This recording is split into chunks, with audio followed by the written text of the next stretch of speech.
conflito árabe-israelense foi um dos principais e ainda é o principal conflito no Oriente Médio. Com a criação do Estado de Israel em 1948 para os judeus, vários países da região do Oriente Médio e da África entraram em guerra contra Israel, em busca de conquistar o território.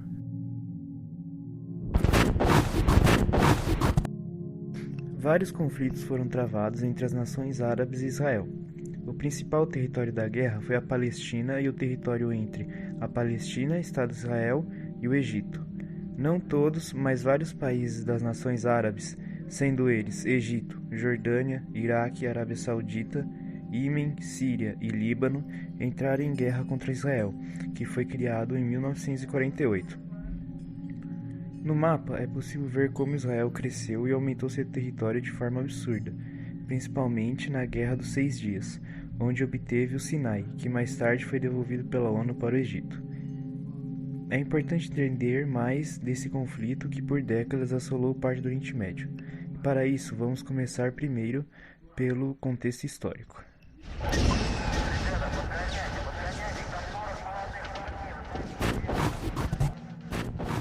Ao todo, foram disputados 4 conflitos entre israelenses e as nações árabes. A origem desses conflitos está diretamente relacionada com o surgimento do sionismo no final do século XIX. No começo do século XX, a Palestina era em sua grande maioria ocupada por árabes e muçulmanos. Dos 644 mil habitantes, somente 56 mil eram judeus. Durante a Primeira Guerra Mundial, os ingleses haviam prometido a criação de um Estado judeu para os sionistas. O grande porém é que os ingleses também haviam prometido a mesma coisa para os palestinos durante os anos da guerra. Os ingleses precisavam do apoio dos árabes na luta contra os otomanos. Depois da guerra, a ideia de formação de um Estado judeu na Palestina foi apoiada pela Liga das Nações, o que gerou insatisfação e reforçou o nacionalismo árabe. À medida que a presença judaica na Palestina aumentava, a rivalidade com os árabes também crescia. Isso gerou 2 respostas. A primeira, revoltas organizadas pelos movimentos nacionalistas dos árabes palestinos, e a segunda, a formação de milícias de extrema-direita entre os judeus, que atacavam localidades habitadas pelos árabes. Depois da Segunda Guerra Mundial, e por causa do Holocausto, a presença dos judeus na Palestina aumentou consideravelmente. Em 1945, os judeus eram 808 mil de 1,97 milhão de habitantes na Palestina. Nesse momento, também houve o fim do domínio britânico sobre a Palestina. A resolução da disputa entre árabes e judeus foi entregue para a ONU. Com isso, a criação do Estado de Israel foi levada à votação em uma Assembleia Geral, realizada em novembro de 1947. Na Assembleia, decidiu-se pela criação do Estado de Israel. Além disso, determinou-se que a Palestina seria dividida entre judeus e árabes, ficando 53% do território para os judeus e 45% para os palestinos. A cidade de Jerusalém foi colocada sob controle internacional. A solução encontrada pela ONU não foi aceita pelas nações árabes, o que aumentou a tensão existente na região. Quando houve a proclamação do Estado de Israel, em 14 de maio de 1948, uma guerra iniciou-se. A Primeira Guerra Árabe-Israelense estendeu-se até janeiro de 1949 e iniciou-se quando as forças do Egito, Síria, Transjordânia, atual Jordânia, Líbano e Iraque, além das forças palestinas, organizaram um ataque contra Israel. A guerra só foi encerrada quando as nações árabes assinaram um armistício com Israel, que saiu como grande vencedor dessa guerra. No ano de 1956, o governo egípcio anunciou a nacionalização do Canal de Suez, que liga o Mar Mediterrâneo ao Mar Vermelho, o que desagradou aos governos francês e britânico. Assim, uma aliança da França e do Reino Unido com Israel foi realizada, e os 3 países juntos organizaram um plano para atacar as forças egípcias.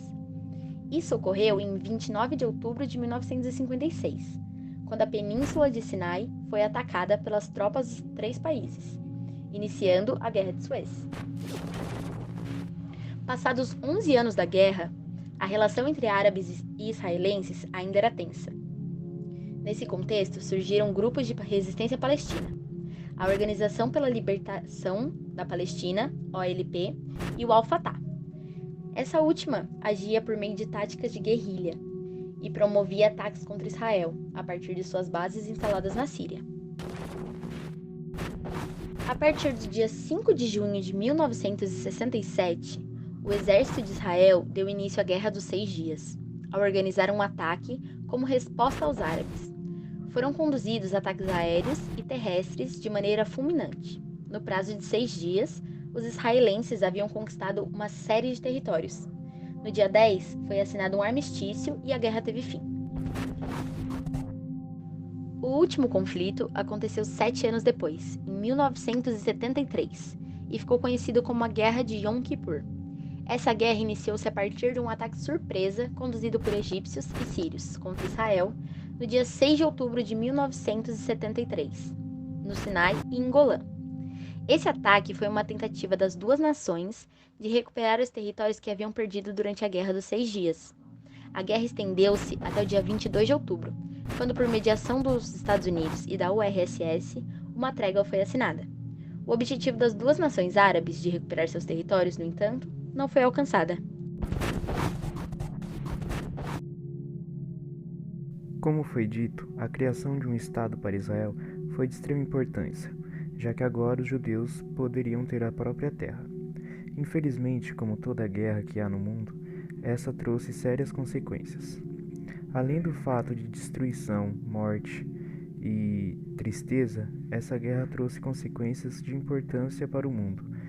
A seguir, veremos um pouco mais dessas consequências que, de tanta importância que teve, ainda continua até hoje, com conflitos que, por conta de guerras antigas, se intensificam cada vez mais no Oriente Médio.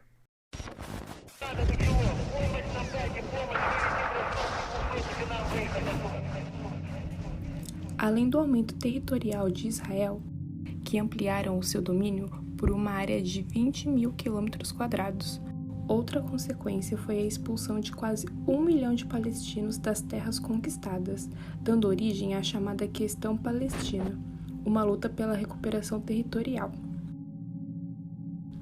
Os conflitos entre Israel e a faixa de Gaza se intensificaram em junho e julho de 2014. Os dois territórios apresentam instabilidade política há anos, ou seja, existe todo um processo histórico conturbado e, com o passar do tempo, as divergências no Oriente Médio vêm provocando inúmeros confrontos, resultando em morte e destruição. Com a força militar do exército de Israel, o número de mortos palestinos é bem maior do que o dos israelenses. Com cerca de 2 milhões de habitantes em aproximadamente 365 km², a faixa de Gaza é um lugar de altíssima densidade demográfica, ou seja, extremamente concentrado e povoado, intensificando a possibilidade de maior número de mortos com os bombardeios. Infelizmente, uma das principais consequências que se obteve com essa guerra foi a superlotação do Estado da Palestina, que com os anos diminuiu. Infelizmente, essa situação acarreta muitos problemas para a sociedade. Por isso é importante entendermos mais um pouco sobre a expectativa de vida e outros dados populacionais relacionados a esses dois países.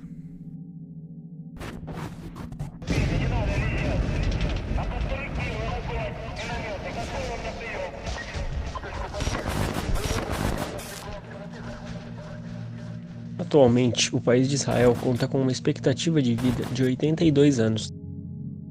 Enquanto isso, a média entre as partes que integram a Palestina, que no ano de 1960 obtinha uma expectativa de vida de 52 anos, atualmente tem sua expectativa de vida elevada para 74 anos.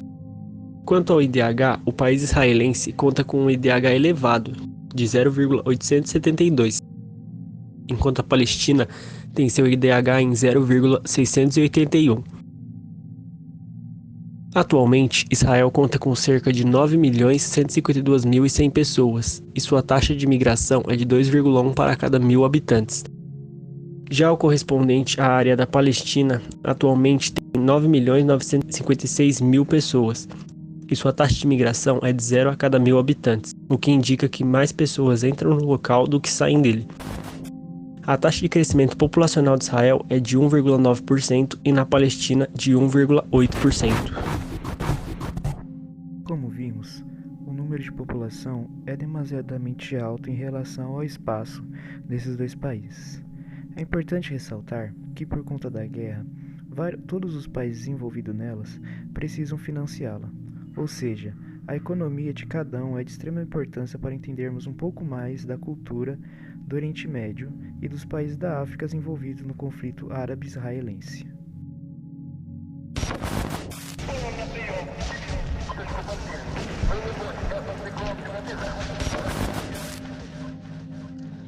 A economia de Israel se fortalece com a ajuda financeira dos Estados Unidos e com o envio de dinheiro dos judeus que vivem no exterior.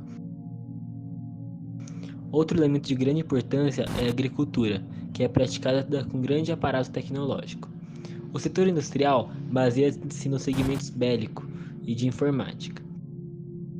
Jerusalém, local sagrado das três principais religiões monoteístas, que é o cristianismo, o islamismo e o judaísmo, recebe milhões de turistas, contribuindo para a economia israelense. A população urbana de Israel é de 92%. A população rural é de 8%. A taxa de urbanização é de 1,64. A economia do Egito. A produção e exportação de petróleo são essenciais para a captação de receitas financeiras. O país ainda possui reserva de gás natural, carvão, manganês, minério de ferro e urânio. O setor industrial, pouco diversificado, baseia-se na produção de alimentos, têxtil e refino de petróleo. Outra atividade econômica de grande importância é o turismo. As belezas naturais, a riqueza histórica e cultura são fatores que atraem milhões de visitas ao Egito. A população urbana do Egito é de 42%, a população rural é de 58% e a taxa de urbanização é de 1,86. A economia do Iraque. O principal recurso econômico do Iraque é a exportação de petróleo. A exploração das ricas jazidas petrolíferas começou em 1912. Hoje é o Iraque que produz e comercializa seu petróleo através da Iraq National Oil Company. A rede conta com importantes oleodutos conectados aos principais portos do Golfo Pérsico e do Líbano. A agricultura produz trigo, cevada, cana-de-açúcar e arroz. As tâmaras representam um produto importante, bem como o tabaco, o ópio e o algodão. Nas estepes daquele país, as criações de gado bovino, ovino, caprino, de búfalos e de camelos. A população urbana do Iraque é de 70%, a população rural é de 30%, e a taxa de urbanização é de 3,6%. A economia da Jordânia. A economia nacional é pouco desenvolvida. A agricultura é extremamente prejudicada pela escassez de recursos hídricos. A exploração de fosfato e carbonato de potássio, além do turismo, são as principais fontes de riqueza da Jordânia. A população urbana da Jordânia é de 91% e a população rural é de 9%. A taxa de urbanização é de 2,43. A economia da Arábia Saudita.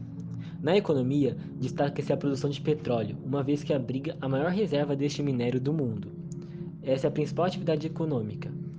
Integrante da OPEP, Organização dos Países Exportadores de Petróleo, ocupa o posto de maior produtor entre todos os membros, além de produzir gás natural.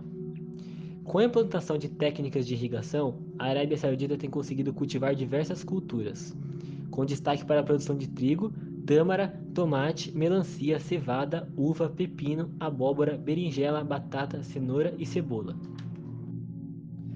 A população urbana da Arábia Saudita é de 84%, a população rural é de 16% e a taxa de urbanização é de 2,17.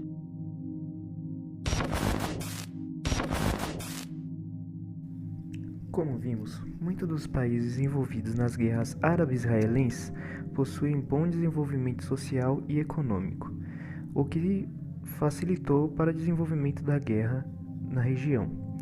É importante também que entendamos um dos principais pontos de toda a guerra, o contexto político que envolve vários países dessa região e guerra.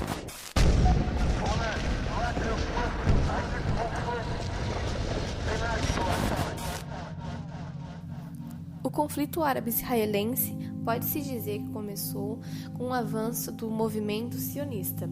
Sionismo é um movimento político que defende o direito à autodeterminação do povo judeu em um Estado judaico. Ganhou força no fim do século XIX, impulsionado pelo avanço do antissemitismo, e desenvolveu-se simultaneamente a outros movimentos nacionalistas. Sua organização política ganhou impulso em 1897, com a realização do primeiro Congresso Sionista Mundial na Basileia, Suíça. Na medida em que o sionismo se consolidava na Europa, começaram a ser organizadas ondas imigratórias de judeus que desejavam escapar da miséria e das perseguições e construir novas vidas na terra de seus antepassados. No total, foram 5 grandes ondas, chamadas de Aliot, em pouco mais de 50 anos. A primeira ocorreu entre os anos de 1882 e 1903, quando 25 mil judeus desembarcaram na região. Com o fim da Primeira Guerra Mundial e início do mandato britânico na Palestina, o sionismo ganhou impulso com a Declaração Balfour, em 1917, na qual o governo britânico anunciou que via com bons olhos a criação de um Estado judaico na Palestina. A estrutura burocrática e institucional do movimento sionista se consolidou. Com a ascensão de Adolf Hitler na Alemanha, a imigração aumentou. Com o fim da Segunda Guerra Mundial, em 1945, a revelação das atrocidades nazistas, o sionismo ganhou apoio e solidariedade em grande parte da comunidade internacional.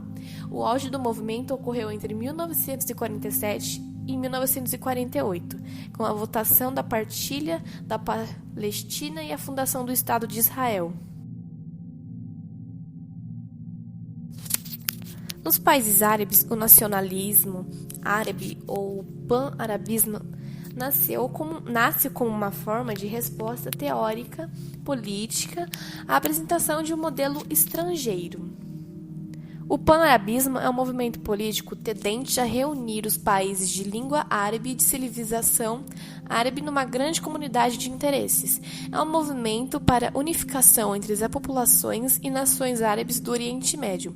Possui estreita vinculação com o nacionalismo árabe, baseado em preceitos nacionalistas, seculares e estatizantes. Opôs-se ao colonialismo e à política ocidental de envolvimento no mundo árabe. Cumpre destacar que suas origens podem ser encontradas desde o início da história contemporânea do Oriente Médio, com o desmembramento do Império Otomano ao final da Primeira Guerra Mundial. Enquanto o Império Otomano se manteve no controle político dos países árabes, os movimentos sociais, de certa forma, não estavam em situação de insatisfação completa, porém com expansões imperialistas rumo ao Oriente Médio.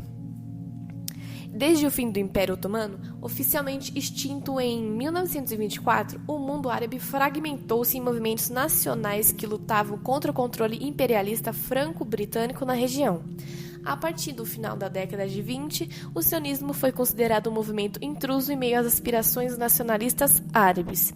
Na medida em que o fascismo tornava-se uma poderosa força política na Europa, grande parte das lideranças nacionalistas árabes dos recém-criados Síria, Transjordânia, Líbano, Iraque e Arábia Saudita, assim como as lideranças palestinas, viam nos nazistas e fascistas potenciais aliados contra o imperialismo anglo-francês, que controlava a região até o início da Segunda Guerra Mundial. Dessa época até hoje, o anti-israelense nesses países prosperou em progressão geométrica, acirrado pela criação do Estado de Israel, pelas derrotas militares que os israelenses infligiram aos países árabes, depois de sua independência em 1948 e pela ocupação dos territórios palestinos em 1967. Os descendentes do nacionalismo pan-árabico, no entanto, devem ser buscados na política de stalinistas e nacionalistas árabes durante a Segunda Guerra. Enquanto os comunistas árabes e judeus faziam campanha pelo alistamento no exército colonial britânico, assim como os sionistas, os nacionalistas árabes se alistavam na Legião Árabe. Os sionistas de esquerda juntaram-se ao Partido Comunista Palestino para organizar um comitê palestino de auxílio à URSS. já alinhada com os aliados, incluindo a Inglaterra, opressora histórica dos povos árabes do Oriente Médio. Todas as forças políticas da Palestina se uniram em apoio ao Império Britânico, exceto os seguidores do Mufti pró-nazista. As massas árabes, fosse na Palestina, Egito ou Iraque, não apoiavam a potência britânica, nem mesmo contra os regimes nazi-fascistas do eixo. Em 1964, foi criada a OLP, Organização para a Libertação Palestina, que é um grupo político que encarna e representa as reivindicações do povo palestino sobre os territórios ocupados por Israel. A OLP foi criada no Cairo, auspiciada pelo presidente da República Árabe Unida, Gamal Abdel Nasser, e seu principal objetivo era criar um grupo que surgira como um governo dos refugiados palestinos na Guerra Árabe-Israelense de 1948. O primeiro presidente da OLP foi Ahmed Shukeiry, um advogado palestino-egípcio. O Exército pela Libertação da Palestina criou-se para ser a asa armada da organização, mas nunca chegou a funcionar como tal. Por isso, a URSS fornecia as armas à OLP, que proporcionaram armamento aos Estados Árabes desde os anos 50.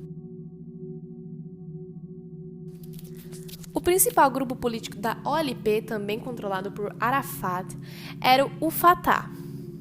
Fatah é um partido político que nasceu na Palestina no final do século XX, cujo principal objetivo era resistir à ocupação israelense. Para manter firme esse propósito, ele chegou a ter um braço armado cujas diversas autorias de atentados foram reconhecidas. Entretanto, o grupo deixou de lado esse radicalismo e segue firme no foco dos interesses da Palestina por outros viés, o da negociação política.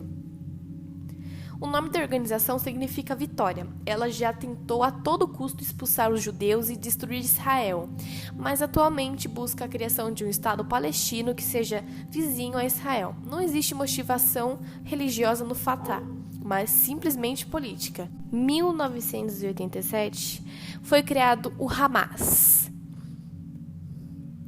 Hamas é um movimento da resistência islâmica, é um movimento político e um dos grupos mais extremistas na luta contra a existência do Estado de Israel, criado após o fim da Segunda Guerra Mundial para abrigar os judeus.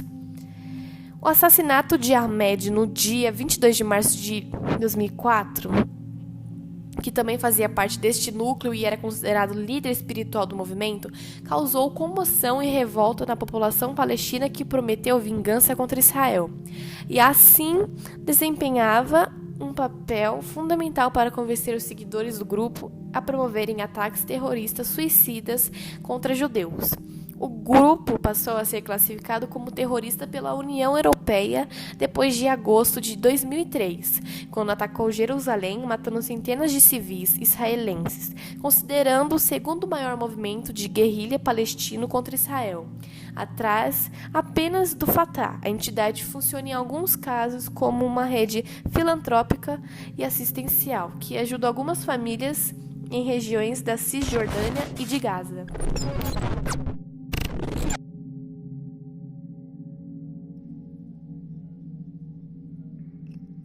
Podemos concluir que este conflito, com mais de meio século de existência, tem sido uma grande fonte de problemas. Não só para a região, que sofre danos por conta das guerras, com seus bombardeios, explosões e tiros, mas também para as pessoas que sofrem com a morte e a tristeza. Pessoas que não têm onde morar, onde repousar a cabeça e que sofrem de preocupação. Pessoas que sofrem porque perderam familiares. Além disso, é um conflito que poderia ser resolvido através do diálogo político, a fim de acabar com tudo de forma pacífica, para diminuir os danos que já foram causados durante anos de maldade. Infelizmente, este fim parece longe. Infelizmente, o Oriente Médio é um mundo que sofrerá com notícias e acontecimentos de uma guerra que já não tem mais sentido. Uma guerra velha, uma guerra infindável. Infelizmente, uma sociedade para o Oriente Médio que se pode dizer saudável está longe de acontecer, com destruição, morte, guerra lugar bom para se viver, ainda mais para uma população que cresce cada vez mais e uma população que necessita cada vez mais de paz.